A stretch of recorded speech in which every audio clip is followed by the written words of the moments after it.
O MST aumentou a pressão sobre o governo federal e encerrou o Abril Vermelho, totalizando 35 invasões de terra, número 150% maior que o do mesmo período do ano passado, quando o movimento protagonizou 14 ocupações. As informações são de um levantamento do Globo, feito com base em informações disponibilizadas pelo próprio MST. De acordo com a Confederação da Agricultura e Pecuária do Brasil, durante os 12 meses do ano passado, 72 áreas foram invadidas, número que representa 48% das terras ocupadas apenas neste abril. Além de mais invasões, o movimento que, em 2023, focou no Nordeste, especificamente Pernambuco e Bahia, este ano realizou ocupações em 15 estados de todas as regiões do país. Mônica, dia 1º de maio é um dia para se comemorar o Dia do Trabalho e é um dia para se comemorar o fim do Abril Vermelho também, né? Exatamente, o fim do Abril Vermelho, absurdo esse mês, vermelho de sangue, vermelho de colheitas destruídas, vermelho de desrespeito ao direito à propriedade privada. E assim, vamos falar sobre reforma agrária, vamos falar sobre um sistema de cooperativas, nós falamos disso segunda-feira, vamos discutir como usar de forma inteligente as terras produtivas. Acabamos de ver o presidente Lula dizendo, parem de invadir terra. Ele até estou tentando entender a terra na prateleira que ele tem lá, talvez seja a terra da construção da Arena Corinthians que teve à venda, mas com certeza esta forma de invadir propriedades está muito errada. E aí eu tenho uma pergunta para o Leandro, já que ele já está nervoso agora. Eu tenho uma provocação, ou para você que aí defende, né, a invasão de terras. Não, eu defendo. Que chegou. Você defende a invasão de terras? Pensei nisso esta semana. Ah, sim. Nós defendemos, né, vocês defendem arduamente que terras improdutivas, mesmo que tenham um proprietário, se elas estão improdutivas e alguém pode produzir, tem a tecnologia, tem os insumos para ir lá e produzir nesta terra, torná-la fértil, essa invasão é válida e deve acontecer. Isso vale na Cisjordânia?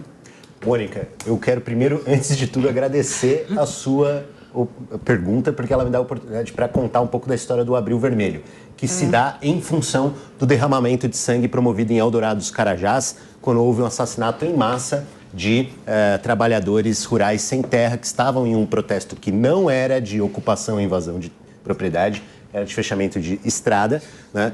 E foi lá um massacre que, inclusive, é reconhecido pelas cortes brasileiras e internacionais, né, como um dos maiores massacres de trabalhadores rurais na história. Por isso, o Abril Vermelho é tido como um mês de luta, né? É fácil, vai lá no Wikipédia e digita Massacre de Eldorado dos Carajás, né? E a gente vai ver lá o porquê dessa história. Agora, a ocupação de terra que o MST promove se dá em função de a terra ser ou não produtiva.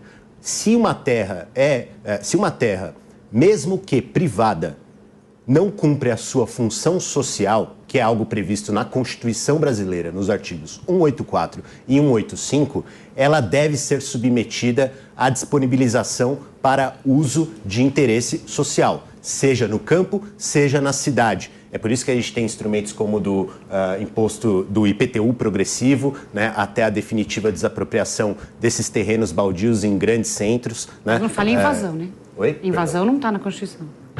A ocupação desses terrenos que não cumprem a sua função social se dá com um mecanismo de denúncia. Muitas vezes, esse banco de terras que o presidente Lula citou, ele se constrói em cima de terrenos que foram apontados pelos movimentos sociais como sendo improdutivos. E boa parte deles, se você quer saber, no caso do MST, é terreno de propriedade pública. São terrenos da Embrapa, são terreno daquele órgão que... Imagina a Embrapa que tem tecnologia e não produz. Você acabou de falar, tem fazendo tecnologia. pesquisa. Mas Embrapa é improdutiva? Terras produtivas. Terra é improdutiva. Olha para aquela câmera e fala de novo. A Embrapa é improdutiva. Aquela propriedade é improdutiva, porque ela não está produzindo aquilo que poderia produzir. Outro banco de terras importante é da Codevasf, aquele órgão que o Bolsonaro usava para executar o orçamento secreto. Boa parte dos terrenos ocupados nesta jornada do Abril Vermelho eram da Codevasf, né? E aquilo pode ser disponibilizado dentro de um banco de terras que o presidente mencionou, como terra disponível para a reforma agrária. Rafael Macris. Não respondi. É até complicado para a gente ouvir essa questão de que as terras que forem consideradas que não estão cumprindo a função social, que é uma questão constitucional, sim, claro, que a terra, a propriedade privada, ela existe desde que a terra cumpra a função social. Só que quem vai definir se a terra está cumprindo a função social ou não é um bando de invasor, não é um bando de maluco, de criminoso, de terrorista, que invade uma fazenda de produtores com armas, com facões, com dezenas e dezenas e centenas de pessoas colocando uma faca no pescoço de um produtor rural. Os produtores rurais estão acuados nesse mês de abril. Sabe o que o governo faz para protegê-los? Nada. Nada. Tanto é que os próprios produtores rurais tiveram que se organizar durante esse mês em grupos de WhatsApp para poder bater de frente contra esses invasores. Porque o governo federal parece que abre um tapete vermelho para as invasões de terra no Brasil. Foram 35 invasões e não venha me falar que estão invadindo terra improdutiva. Invadiram a sede do INCRA, lá na Alagoas. Invadiram uma fazenda em Campinas, aqui, vizinha da minha cidade americana. Uma fazenda que é utilizada para criação de gado e plantação de eucalipto. A área de pesquisa da Embrapa. Como que você pode me falar que a Embrapa não tem área produtiva? A Embrapa foi fundamental para o nosso país para desenvolver a agricultura do jeito que a gente tem hoje aqui. Você sabia que uva sem semente vem da Embrapa? Isso é uma tecnologia? Essa é uma das tecnologias. Algodão no Nordeste. A gente tem hoje aqui um clima tropical que tem uma dificuldade danada de produção e mesmo assim o Brasil é líder mundial na questão de produção de alimento. Sabe graças a quem? Graças à Embrapa, graças aos produtores rurais que levam o Brasil nas costas. Não é graças ao MST, que fala, é o maior produtor de arroz orgânico do Brasil. Nossa, que legal, eles produzem arroz orgânico suficiente para alimentar 10 horas da população do Brasil. A Embrapa, ela fez outro negócio legal também, aquele sistema de plantio direto, né? O produtor rural ganha 4 meses com isso aí, além, claro, todo o benefício de sequestro de carbono, todo o bom que faz para o SG. Exatamente. São 15 horas e 5 minutos agora. A gente vê cada vez mais as safras de produção durando mais. Entendeu? Isso é graças aos produtores rurais e à Embrapa. Não é graças a esses criminosos do MST, que infelizmente a gente vê gente defendendo. Eles praticam atos terroristas. Esse movimento tinha que ser criminalizado de forma urgente. É fácil a gente falar aqui do alto de um prédio do 20º andar na Avenida Paulista com ar-condicionado. Vai lá para o produtor que está produzindo, que tá levando esse país nas costas, ele abrir a porta da sua casa e ser recebido por um movimento criminoso com facão e arma para falar, agora a sua terra está invadida, meu amigo, agora você vai reclamar para a justiça, você não tem o que fazer. E não venha tentar usar força contra a gente, que não pode, né, Koba? Tem essa o Macris, não, pera lá, o Koba... O Zagarino não falou ainda. Eu sei, mas o Rafael se propôs a ser prefeito da cidade dele nas últimas eleições e acho que tem uma questão aí que ele precisa levar em conta, né? A região dele tem o primeiro... Tá pesquisando bastante. É claro, eu não fico ignorando meus colegas trabalhadores aqui nesse Dia do Trabalhador. Você chamou de trabalhador, pelo menos. Sou trabalhador. Todo mundo que está aqui hoje, mesmo que esteja trabalhando em torno de uma coisa que defende, está trabalhando, concordo, sem dúvida. Então, a não ser que seja proprietário dos meios de produção, não sei se é o caso de vocês, mas Quem é proprietário de meio de produção não trabalha, então? Não, Pois é. É o fim da picada, Para você que gera emprego no Brasil, para você que tem meio de produção, dá uma olhada no que está sendo discutido aqui. parte foi uma piada. Tomara que o dono não esteja assistindo nesse momento. Essa parte foi uma piada, a gente pode discutir mais depois o desdobramento dela, mas eu acho que o Rafael está precisando conhecer mais a região dele mesmo. O primeiro assentamento de reforma agrária tocado pelo MST no estado de São Paulo fica em Sumaré. É um dos mais produtivos, garante alimento para a região dele. É a região que é sustentada por assentamento do MST, sim. A região não é sustentada por assentamento do MST.